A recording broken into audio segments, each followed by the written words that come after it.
Welcome everyone, and welcome Erin Sullivan.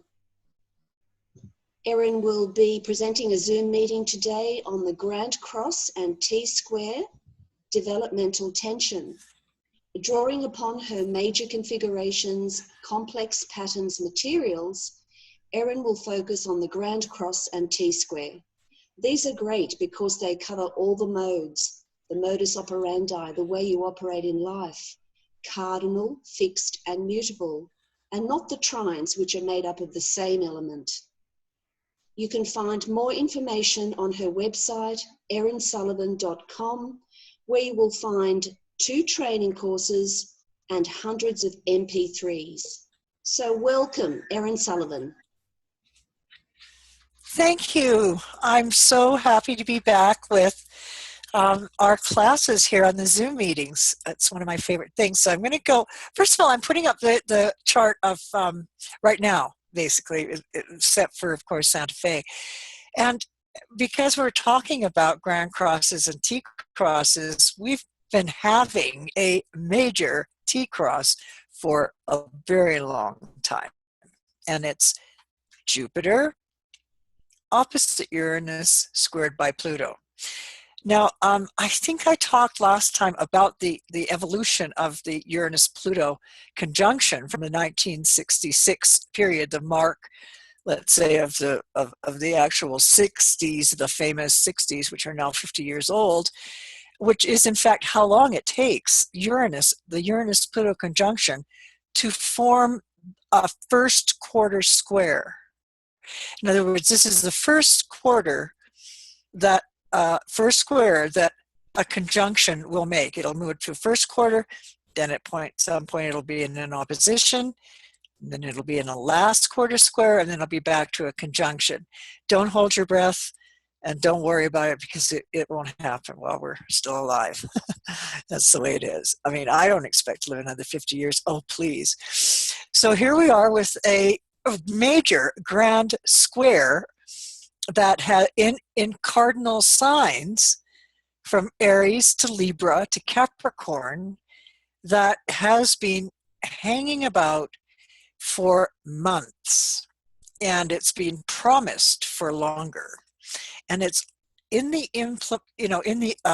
sort of gestation period prior to a major aspect like this that we often start to experience, especially if you're training, if you're an astrologer, you're much more liable, if you will, to the archetypes of what will arise under these kinds of transits.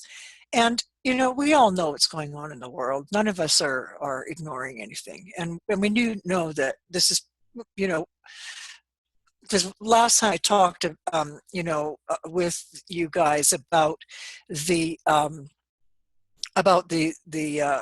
configurations that are occurring with Saturn and Pluto, and they're being conjoined to nodal axis, and that back in 1930. Well, in 2018, it's going to be the same, Saturn and Pluto right on their own nodal axis, okay? The Cancer-Capricorn axis of the Uranus and of Saturn and Pluto. And they're going to be together. And so there is a sort of almost evolutionary, well, what am I saying? There is an evolutionary experience that we are undergoing now as we head toward 2018.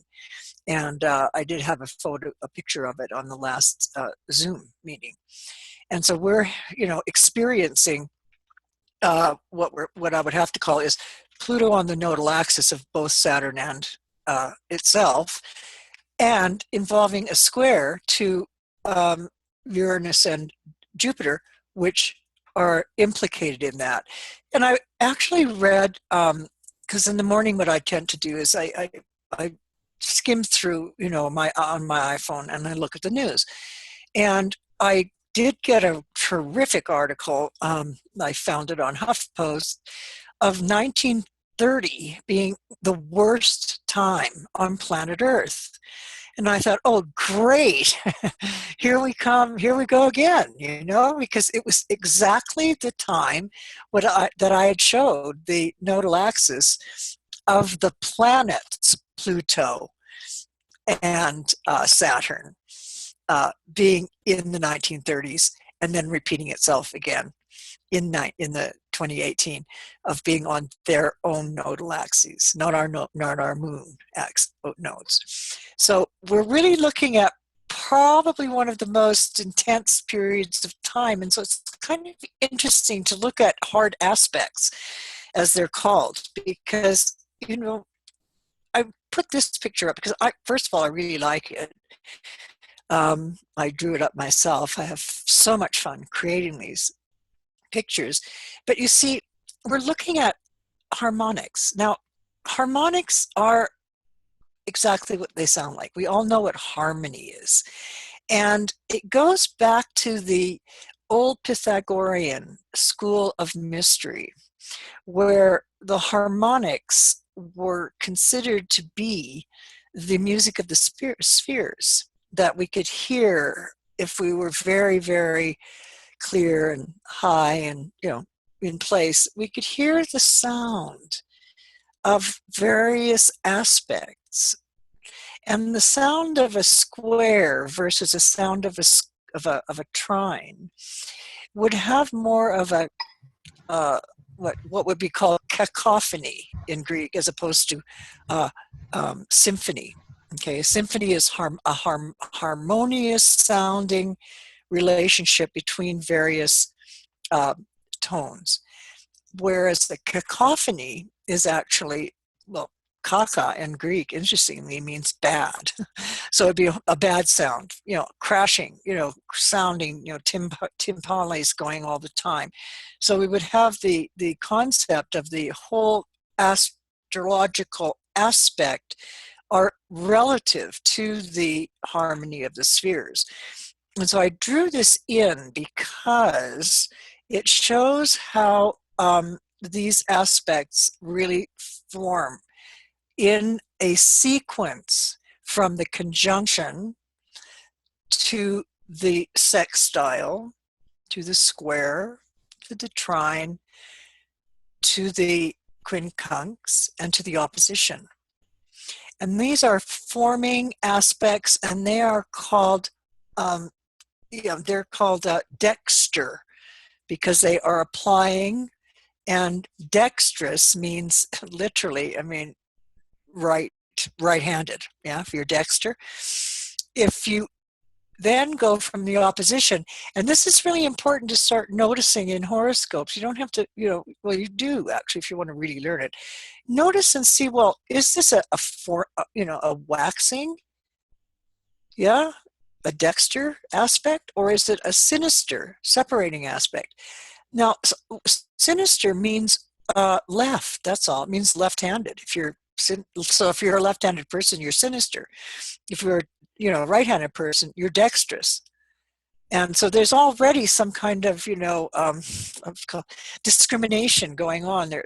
Language is wonderful that way. It gives us information that we didn't actually know, and yet we kind of sensed it, and we use it in some ways in a derogatory way. So that if you have all dexter aspects, you must be an absolutely lovely person.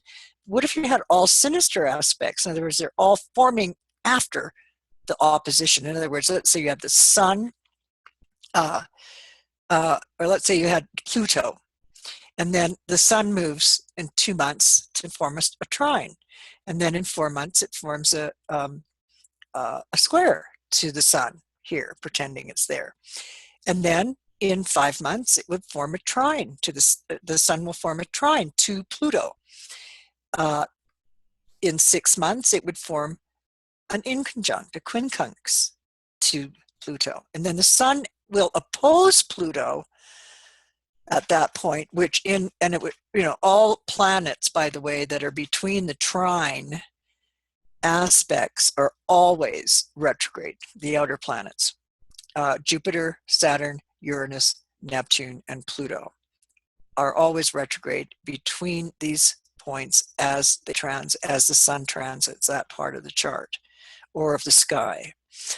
So then we go into the sort of decelerating or moving back aspect, just in reverse to what I was just saying. Is that kind of clear? Yeah? Yes, very clear. Oh, good. Well, then let me move on to the blank one. And then I put another little thing in here just to point out that the aspects are forming with you at the center, because the horoscope is actually a picture of you being born in a place, a location, very convenient. In order to incarnate, you have to come in through some nodal axis, perhaps. It's very, very possible. Into the body of the mother. It's all very physical. And then as you're embodied in birth, the second that you're born, I tell every client this when I first speak to them, is that you do realize that the planets did not screech to a halt the day you were born. The minute you were born, they just kept moving. They became your evolving transits, your life. And so it really is all about you. People say, oh, it's all about you. And I go, it is actually. However, that doesn't, keep me from seeing the external world. But it's you who feels your own self. And so from Aries, which is a typical origin point, to the first square, to the opposition, to the next square, it's just a very tidy little diagram. That's all it is. Now, Linda sent me this, and I just went, oh my God, I added aspects and Aries and Cancer and Libra and Capricorn. I thought, wow, this is marvelous. She's created this little, diagram. And so I thought, well, I'm going to put it up, because thank you, Linda Johnson, for making this. I love it when people do this, form, really tidy little seeds of what has been taught. I put in the Aries, Cancer, Libra, and Capricorn. This is basically what we're going to be looking at, is a sense of quadrants, okay, of squares, quadratic, okay, all comes from the origin of quad. And Aries is the first cardinal planet sign. Cancer is the second cardinal sign. Libra is the next cardinal sign, and Capricorn is the last cardinal sign. And so when we look at squares, we're looking at the essence of Aries conjunction for the first one. Constant pressure to renew the self-image, deeply unconscious images seeking conscious expression. When we get into the next level of a square, a first quarter square, we get into inner crises, hints of deeply unconscious family patterns, because it's Cancerian. We move into the next phase of a quadrant or a quadration, Libra. It's about finding out what your society is like, what people are like around you. And it's the opposition. It's the position where there's a confrontation. Literally, I'm here, you're there. If we go like this, you're talking, I'm talking. And when we have that going on, we have a very clear sight of each other. I got a good sight. The square, you don't. It's like, oh my God, something's going on over here and it's really weird and I don't know what it is. And if you're kind of a paranoid person, you get really spooked. But if you're, excited person, then you go, oh goody, something I don't know is about to this way come. So the social experimental quadrant, 3, Libra, up to the tops, Capricorn, is confrontation with external conditions, which act as a mirror for inner needs and alert one to inner polarities. When we get into the quadrant 4, the Capricorn quadrant, 10th house, we have the last quarter square, social crises based on consciously expressed family expectations. Now that's interesting, isn't it? But if you just feel these feelings, with Aries as being a conjunction, as an experience, Cancer as being a creative development, a square tension, first quarter, inner crises, hints of deeply unconscious family patterns, they will feed into the opposition, to Cancer to Capricorn. So if you have a social crisis or a highly developmental 10th house, it's going to be very often a conscious expression of what the family expected from you. Heading back here to quadrant 1 to quadrant 3, these are oppositions. Here's a grand cross, Aries to Capricorn, Cancer to Libra. Yeah, so there's Aries, Libra. So we have our essential self, our creative development, which is very impulsive, our social experimentation in Libra, and in the quadrant 4, the social sophistication. And a very nice diagram. Thank you, Linda. Oh, I put these in here just to say, you know, there are other forms of grand configurations and complex patterns. And I just wanted to make it very clear that the elements form the trines, okay, the grand trines. They're all fire or earth or air or water.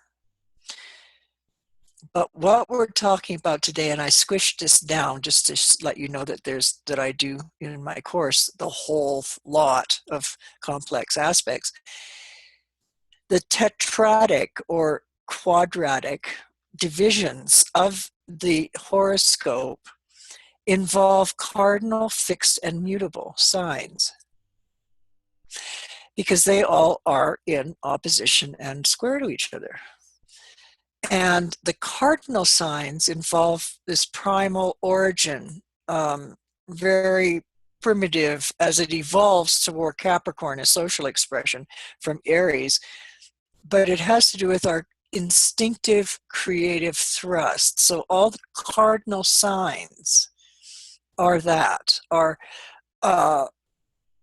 really rather raw material that we have in us that can be, you know, enhanced when we look at, or squashed, yeah, dependent upon the configurations formed in the rest of the horoscope. The fixed crosses involve the establishment of ego and identity. Now, ego has been very badly treated for centuries. The word ego is simply Latin, a Latin word that says I am. Yeah, so if you want to, let's say you're an ancient Roman and somebody says, are you here? I would go, ego sum, I am. And that's all it is. I am nothing. I am it. I am everything. It's just I am. So fixed signs involve the establishment of the ego, and that is about both the horoscope and its intention and its tests and its gifts, and also your environment in which you grew up. The mutable crosses involve the capacity for self-expression and comprehension of environment. I have a very elaborate set of a PowerPoint where I go into it in exceptional depth, these tetradic and triadic divisions and what they do. But the mutable cross is really interesting because it involves a capacity for self-expression and comprehension of environment. But because there are 4 mutable signs, there are 4 possible ways of this happening. So every single one of these modes, cardinal, fixed, and mutable, have 4 evolutionary from the beginning, from Aries to Capricorn in the cardinal sense, from Taurus to Aquarius in the fixed sense, and from Gemini to Pisces in the mutable sense. So it's very complex. That's why I call them complex aspects and major configurations. They really help give you a basic underlying feeling for the horoscope. Now here we have just, your basic drawing. And by the way, it's perfectly acceptable if you want to ask something when I'm talking to do so, to just sort of, put up your figurative or literal hand. But the tetradic or quadratic are modes. And the modes are, as it was introduced, means modus operandi. What's your MO? You know, it's like a crime scene. I am a Scorpio. I have somehow a rather light crime. I just watched one of the most amazing television things on. It's how I come down from my work, and it's called Rectify, and it's on Netflix, because I don't watch television. I don't have TV on my TV. I just have the Mac box and all the things I can watch, Gaia and, you know, and Smithsonian Institute, which is really interesting, that 3-minute sort of show of all the most amazing sort of landscapes you see in the world and things like that. And they're entertaining, and they help me just sort of kind of relax. And sort of my drug of choice. But you see here, what I was just saying is there's only 3 of these, whereas you notice in the earlier picture where I threw up the grand trines, there are 4 of them, but that's because they're based on elements. And there are 4 elements: earth, air, fire, water. Whereas with the squares and the conjunctions and oppositions, they're modal. It's how do we behave?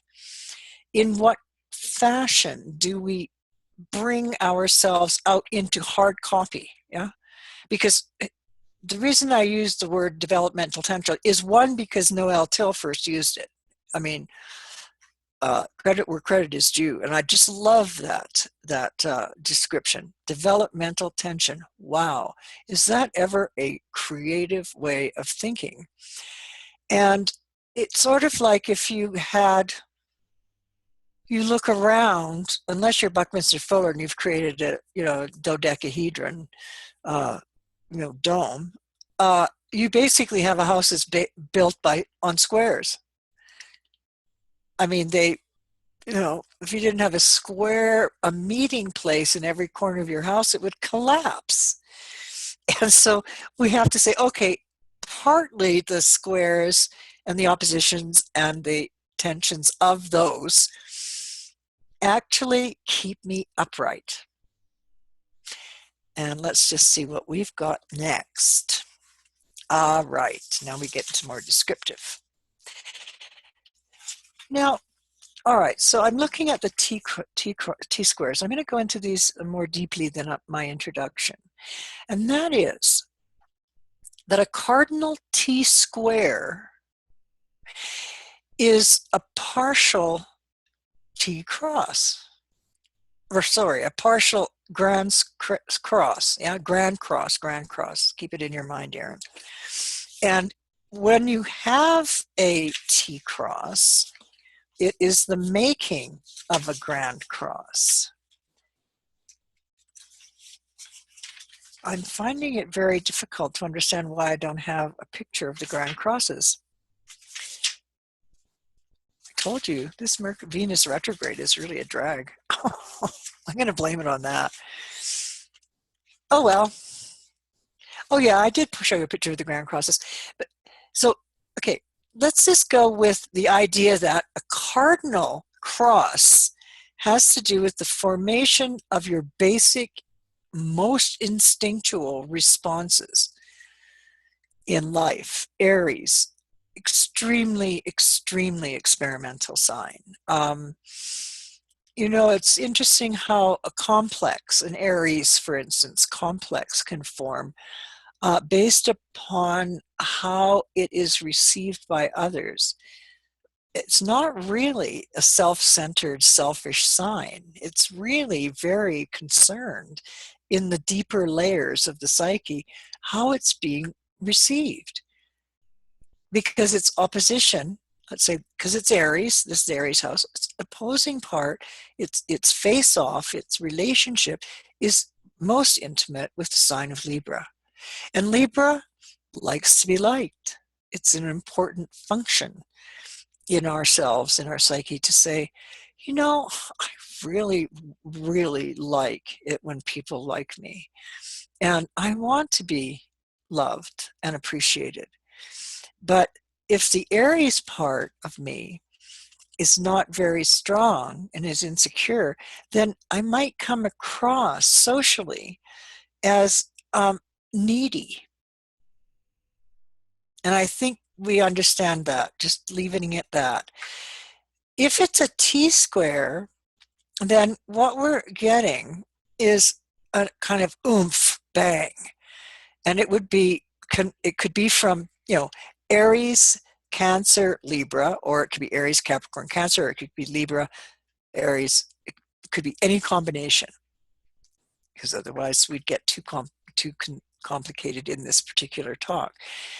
So if we have something that's abutting this clear-cut conversation that's taking place in the Cardinal T-squares, who am I, what am I doing, I exist, now what do I do? That's what cardinality is about.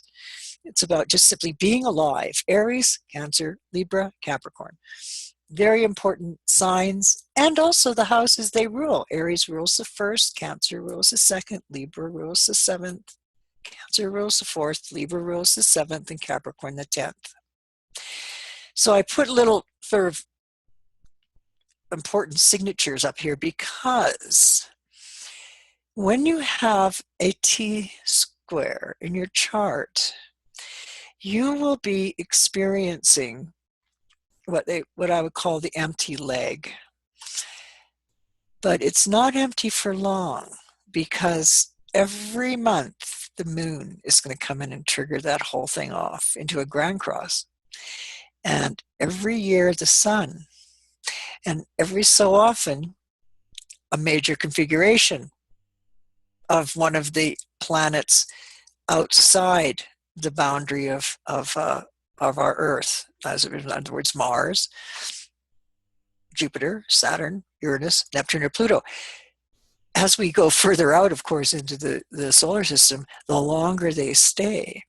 So, a person who is having, who has say a cardinal T-square and an empty leg, which it always is if it's a T-square, then the planet that's coming into zone, and I would give it, if it's an outer planet, it's a good, you can feel it arriving, if you will, probably about 10 degrees as it starts to move towards exactitude.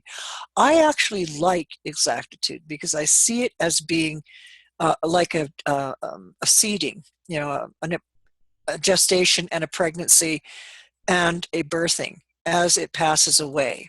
And every single outer planet, Uranus, Neptune, and Pluto, Pluto is actually now elongating on its axis, so therefore it is spending longer and longer against the backdrop of the zodiac. So it doesn't have the same tidy little, pattern with Uranus, Neptune that I grew up with in astrology, from the 60s to now, because this is when we start getting a really, really distorted Pluto transit. But for now, let's just say that Uranus and Neptune definitely make 3 passes over a period of 18 months. It will go to, so let's say it's 3 degrees Aries. So Uranus went to 3 Aries, stationed retrograde, went direct, went back over 3 Aries, stationed retrograde, stations direct at 3 Aries. That's 3 passes. And that is the pattern of retrograde planets. It's just absolutely stunning. I mean, when I found that out, I completely freaked out and went out from my flat in London and walked up and down King's Road and says, I don't know, what am I supposed to do with this? I literally prayed, what do I do with this information? And thus was born retrograde planets. But you see, when you have anything triggering these grand crosses, even if it's like every month, like if you have a T-square, every single month the moon is going to hit it 4 times, right? So that in your first year of life, it establishes a birth pattern in responses. That's something I teach in the class on evolutionary, how we grow as an evolutionary creature in our current life, by the way. If we go into a fixed T-square, we're looking not so much at the, sort of primal origins and our relationships, in the sense of how we balance from our, our urgent self, Aries, through our family, Cancer, to our social relationships, Libra, to Capricorn, where we're really putting ourselves into the public arena. Whether it doesn't matter how public it is, but there's always a public arena. Sometimes you don't find out about it until it's in the news. Anyway, so let's go to the fixed T-cross, T-square. We have it, obviously, it's going to be fixed there, so I've put it in Taurus and Leo and Scorpio and Aquarius. And it's actually quite a social cross, T-square. And leaves a nice open end here for something to take place. So whenever, there's let's say the beginnings of life, within the first year, month of your life, the moon will have transited all these points, and it will set a pattern for life in response. So keep that in mind. And so, because an example would be, you're looking at somebody's horoscope, then, because I teach this in my course, is that the moon and the sun are the most important planets, bodies, because they're the lights, actually, they're not planets, in embedding in our psyche and in our viscera what we are going to be responding in, what way we're going to respond. Oh dear. Say hi, Phoebe. This is my Phoebe. She's my desk angel. I wouldn't be able to do any of this without this cat. Except she's messing up my desk. I should say she's sleeping on my messy desk. Anyway, so let's just say that we're born, and the first month of our life, the moon transits every single planet. It leaves a memory chain. And then when we're one, the sun has transited every single planet. Every house, it's made every possible aspect it can make, from the most obscure to the most obvious. And that establishes our capacity as far as habitual relating to a bigger world. But they are the two bodies in the heavens that really fix who we are. And if you have a fixed T-square, for example, then it's going to identify maybe the most sensitive part of you, where the stress of the T-cross finds an exit. So these are exits out of the actual T-cross, which is, I was just going to put my hand up to it, because this actually shows you that there's really only one half of the horoscope that's actually, being contained. The rest of it's like wide open. Anything can happen. It's sort of like, anything can fly out of it. But it's very important to remember that we are made of transits. We are a transit. I mean, that's it. Our whole horoscope is a transit in time. And so then we begin to imprint it ourselves with it and imprint ourselves on it. And by the fixity is about rigid, absolute control.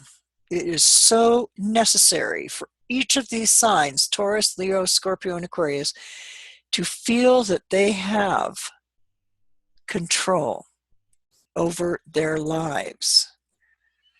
And their lesson is to learn how to be more flexible, but not to try and be someone else. I mean, that's mad. If you are a fixed, major fixed sign, then you have to accept the fact that you are that way, that you are stubborn. You're hard to move. It takes you a long time to process. It's very deep. The fixed signs are very deep. The T-cross is particularly deep, simply because there's always this possibility of some big surprise action coming out of it. And fixed signs don't like big surprises. Yeah, they don't like surprises. They want to find out for themselves. They don't want somebody else to come rushing in and blow into them. something that's brand new. They like to know what's going on, which is, you know, sometimes people think it's a bit controlling. It probably is. All right, let's go to mutable. Gemini, Virgo, Sagittarius, Pisces. Well, you know, the mutable dilemma is exactly that. It's like, okay, oh dear, how many things I've got possibly to do. Clients that have mutable, you know, mutable squares, I mean, but no, mutable T-square or a grand mutable cross, I tell them that they are only allowed to do 3 things at once, no more. Otherwise, what happens is you become a dilettante as opposed to a, you know, a person who is versatile. Big difference between dilettantism and versatility. Now, mutable, it means that you are versatile. You're, you know, glib, can speak, you like to think. It can be a little bit jumpy. Virgo, very important for digesting information, processing, takes time. But Virgos can make themselves ill over worrying about something. Yeah, literally their digestive system will just give up on them. Sagittarius, obviously just get on a plane, go somewhere, you know, if it's bothering you. But really, the Sagittarius function is about having some kind of karmic relationship with the greater world, because it's an exit from the 3rd house of, well, short distance travel or Gemini communication on the earliest levels of learning. So whatever you're fed as a Gemini, if you have a T-cross, T-square, then whatever you're fed as far as food of the mind will actually stick with you forever. And these you know, cardinal, fixed, and mutable cycles, there are really important what I would call diagnoses and prescription for them. Yeah, because the problem a lot of times with astrology is people, you know, particularly sort of early learners and so on, they prescribe, diagnose. There's a lot of diagnosis going on. You're like this. You're like, this is going to happen. You know, but to go deeper, you have to be able to prescribe and to say, well, here would be a solution to the problem that you're experiencing as a person who is all over the place and never getting anything done to your satisfaction. Because, you know, Gemini, Virgo, Sagittarius, and Pisces people, if they have a difficulty with the mutable dilemma, which is, you know, doing too many things at one time, never feeling that they've quite, you know, accomplished in a solid way, like say a fixed square, which really does do solid work. And a cardinal always opens new doors, always. But the mutable can just be all over the place. And it's very disappointing for them, you know, and it's very important for me, you, anyone, to say, well, look, all right, I can understand why that you like to, you know, play, you know, music, and that you're really good at painting, and you're, you know, also love sports and all sorts of activities. But you really, you know, really honestly, if you're trying to do something really well, try focus somewhere in on any of your fixed planets. And I described that, I don't just say fixed planets, but you know, don't become a dilettante, because every time month of your birth, the moon triggers off this response mechanism that you can do anything, all the time, all the stuff. And that's not true. So the baby, by the time it's 1 month old, is already hooked into this business of being all over the place. By the first year of life, it's really hooked into it, because it's made it for solar transits over the whole scenario. And so this is where all the information lies, is in the empty facet of the cross. Let me just move on. I think I've got. Does anybody have any questions? Can we go there for a sec? Yes, Erin, I have a question. Please. Could Yes. could you please tell us explain the importance of the angles? Why are they so important? You mean like the ascendant, IC, descendant, and MC? MC? Yes. Okay. Yeah, well, that's the natural square. If you're born at the equator, it's always like this. Yeah, the equator is exactly 180, and so therefore, you know, based upon the mathematics and the trigonometry that goes into setting up a horoscope and knowing what longitude and latitude does, if you, for example, in relocation, this is all leading up to your question. If you are looking at a relocation, if a person is just wanting to move up and down the meridian, it's not going to change very much. The only thing that's going to change is the ascendant based upon latitude. Yeah. So because the sun's rays, as it hits the earth, because that's what this is you in the middle or on earth, the sun's rays hitting at the equator are dead on. But then let's say we get up to Vancouver, British Columbia, it's 48 degrees north. So the sun's ray is hitting at an angle of 48 degrees this way towards the North Pole. And in the southern hemisphere, it works exactly the same way. So that the angles of the horoscope aren't square unless you're born at the equator. Okay. But the importance of them is the ascendant actually does mark what is called the catart, which is the moment in time in which a very important experience occurs. It is the ideal moment in time.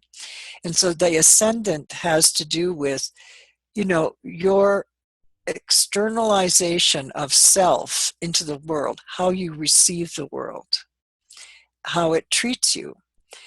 The fourth house, this whole horizon is about the horizon. Let's just say you were born and standing in the middle and looking due east at the time of your birth, you would be seeing the extending it out into space eternally.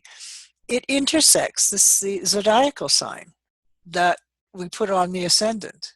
I mean, there's no ascendant there. I mean, it's just the horizon as it extends itself and intersects out there in space somewhere really far away, the tropical zodiac, in our case, as Western astrologers.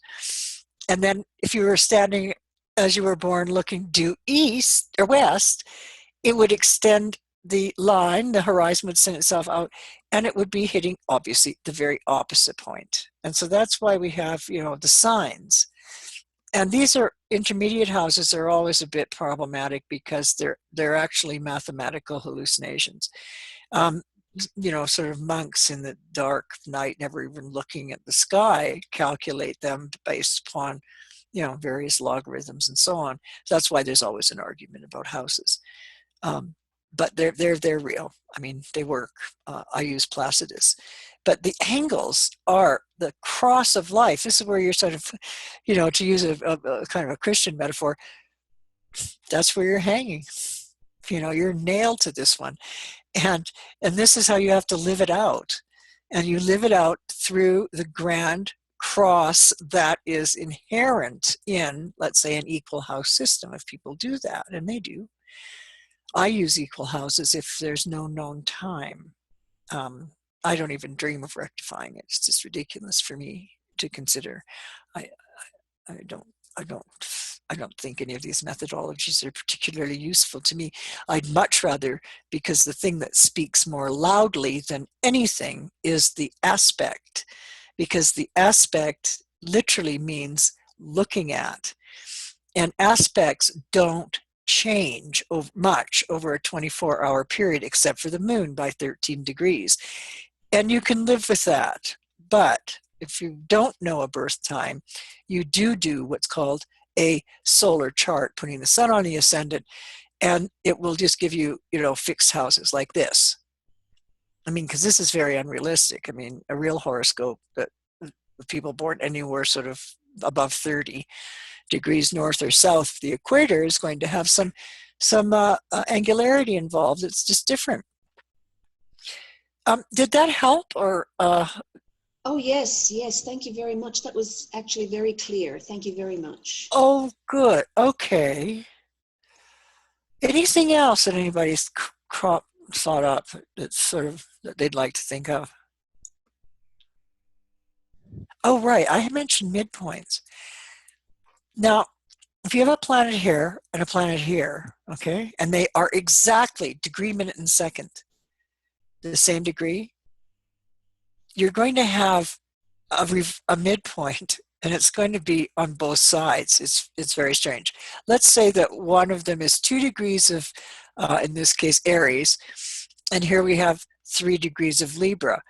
The closest meeting point is going to be in, see, 2 to 3. Well, that would mean that it would be in Capricorn, the midpoint. So I use midpoints as if they were conjunctions. They're very, very powerful. And I don't look at all the midpoints. I use my IO solar program, my IO program from for Mac, and they have a midpoint sort. I use a 360-degree midpoint sort. I do look at it, and I run down the list, and I see if there are any planets, because it has the planet, the natal planet, and then all the midpoints in between in like smaller print. I just make a note on the horoscope, because I do a lot of handwork on the picture of the horoscope before a chart. I make a note of if there are any midpoints at planets on the planet that are in the natal chart. For example, everyone in this class has a Pluto sextile Neptune, or Neptune sextile Pluto. Well, that's because it's been going on for about 120 years. However, now that Pluto, because they've been moving around the same rate, about about 14 years in a sign. But Pluto is starting to elongate. It's spending much more time, so it's separating. And by 2035, this Neptune-Pluto generational stamp is going to be gone. So, having said that, why I said it is because if wherever you have your Neptune and Pluto configuration, whether it's from mine Pluto and Leo, Neptune and Libra, the next is Pluto and Virgo, Neptune and Scorpio, and on and on.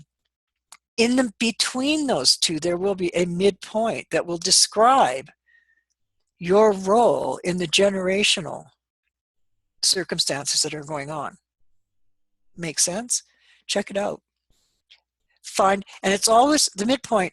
The midpoint is exactly halfway between 2 planets. Exactly. Again, teaching these is really fun because people love it. They don't get it at first, but it doesn't take long. You can't even read this. It's so annoying. But I did want to put it on because this is so funky. I wrote this by hand sometime years ago.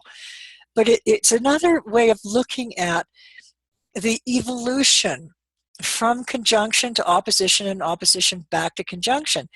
And I'm going to have to get this properly typed up, but the aspects are... Erin? Yeah? What? This is the one that I used to type up the diagram that you showed earlier. That's what I thought. Yeah. I recognized. Well, you're brilliant. Thank you. Oh, no worries. And also, we have about 10 minutes left. Okay, then let's quickly move on fast now. Okay, hang on. Let me just make sure I'm going to get everything done. You don't need this. Would you be interested in... I've got a couple of... I'm going to give you 2 examples quickly, and then that will be it. Now this comes out of my course, okay? And there's a self-realization circuit, which is Cardinal, and then there's fixed and mutable. And this is a mutable. This happens to be somebody I know extremely well, and it's all confidential, but it really doesn't matter. Here we've got 2 T-crosses. We have a mutable dilemma. Sun is Gemini, but it's banging into Jupiter opposite Pluto. What have we got in the sky right now? Jupiter opposite Pluto. Interesting. He was born just after or just before, earlier than the Uranus-Pluto conjunction with Saturn in opposition to it, right? Okay, so we've got a repeat aspect in the sky with Jupiter opposite Pluto, and the planet Uranus happens to be in Aries, which is not related to his aspect, but there is, as I pointed out in that early chart that I set up for what was going on right now, there is a kind of repeat theme in this one. And this guy is amazing. He had the most unbelievably horrible childhood. I mean, really, by this time, his mother was very ill and undiagnosed. Well, she had been diagnosed, but as a paranoid schizophrenic. However, rather than actually being treated for it, she would drink and take all these different kinds of pills.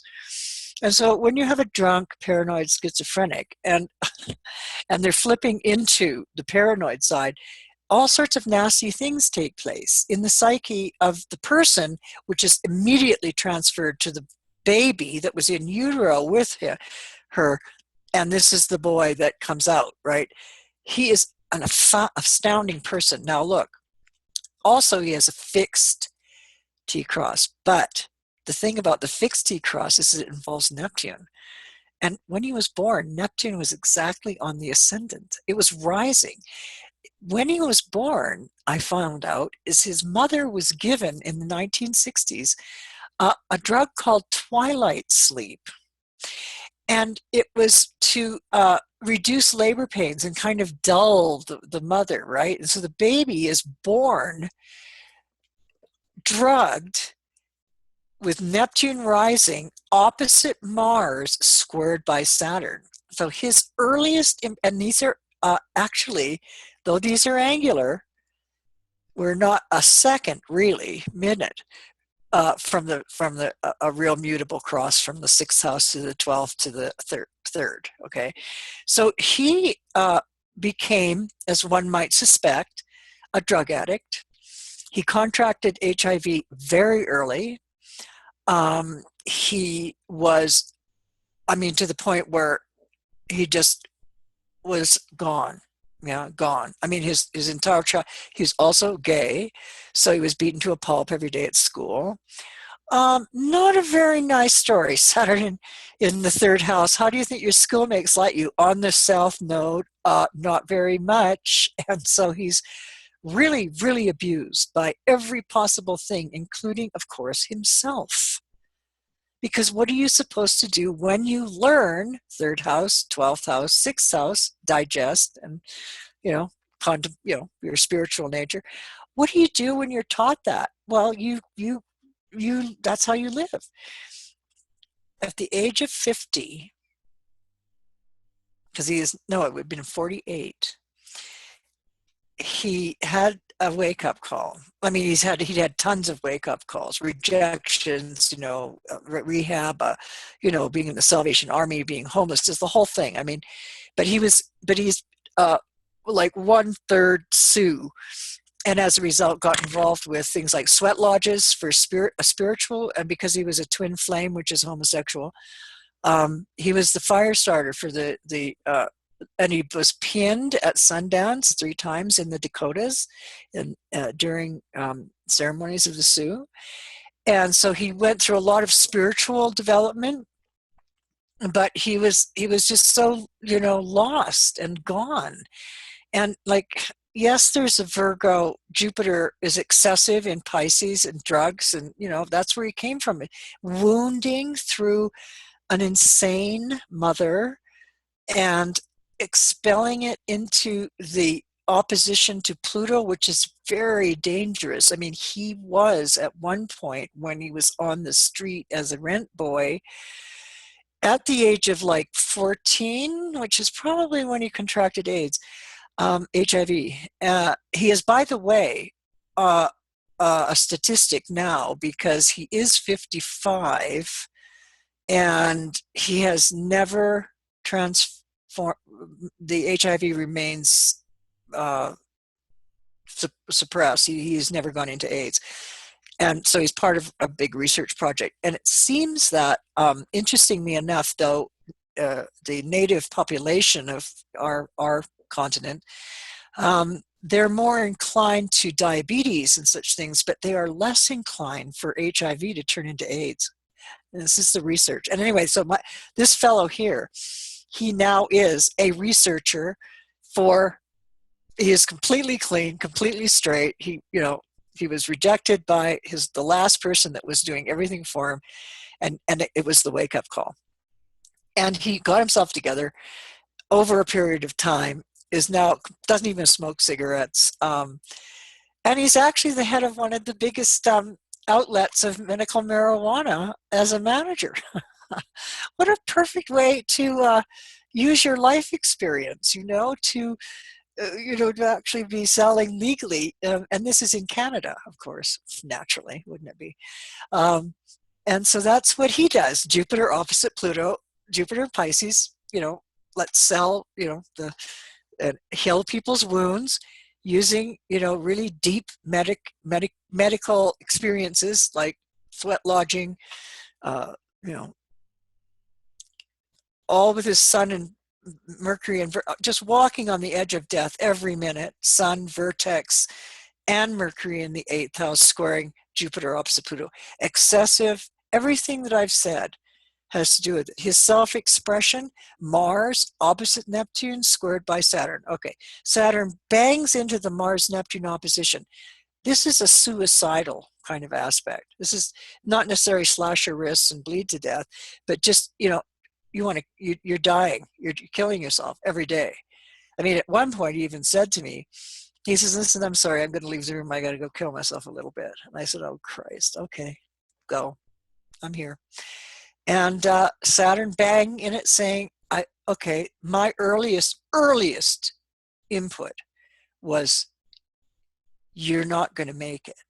It's not good enough. There's something wrong with you.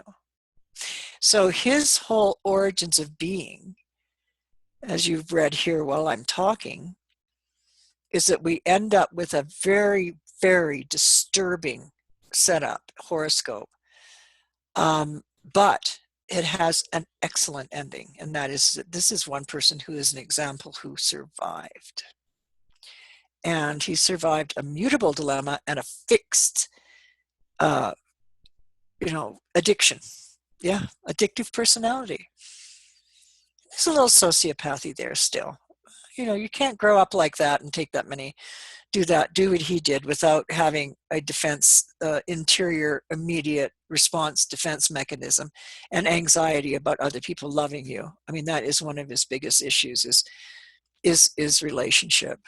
And having used and abused both himself and the other person doing it to him, he's had to really kind of pull back, at sort of, as he moves into his 55th, 6th year. He's born in 62, so he must be, yeah.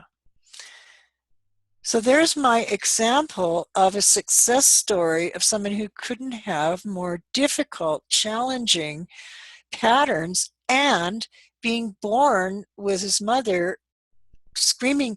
In fact, she was screaming, the doctor said, saying that the doctor was the devil. I mean, this is a hallucinatory drug, this stuff called twilight sleep. It was very popular in the 60s. And so he was like born with the mothers thinking that the devil was giving birth. Yeah. And it's all like locked into his psyche, this dark, dark Neptune. And sextile to Pluto, which I think is a bonus, and trine to Jupiter. So the spiritual side comes in. Jupiter is religion and Neptune is spiritual. So he had those places to go. And also just sheer will, bloody-mindedness. Mars and Taurus, please. I mean, if they're going to do something, they're going to do it. From hell or high water, they're going to do it. Well, thank you. Okay, thank you for that great example. Oh, I thought it would be a good one. I had a choice. I like this one. Yeah, it's fantastic. Erin, could you please click on stop share at the top of the screen? Should be at the top or the bottom. Well, it's not at the top. Bottom? I can put it to the top. Pause share. Stop share. Shh. No. All Wait a right. minute. There's more. Wait. Audio option. Oh, great. Video. It's okay. It's okay. I did it from my controls here. So, well, I can stop share. Should I put stop share? Is it red? yes, stop share. That's it. Got it. Great. Thank you. I just loved your presentation. Thank you so much. And I'm just going to unmute everybody to make a few little comments and just say thank you. Oh, good. Okay. Thank you. Thank you, Erin. Thank you, Erin. Thanks, Erin. Lovely to see you. Oh, I love giving to you guys. Great. Thanks ever so much. I get so excited. You can tell. So, see you later. We loved it. Hope to see you again. Great. Yeah, Thank you you so will. much. You will. It's a promise. All right. Oh, Bye-bye. fantastic. Thank you.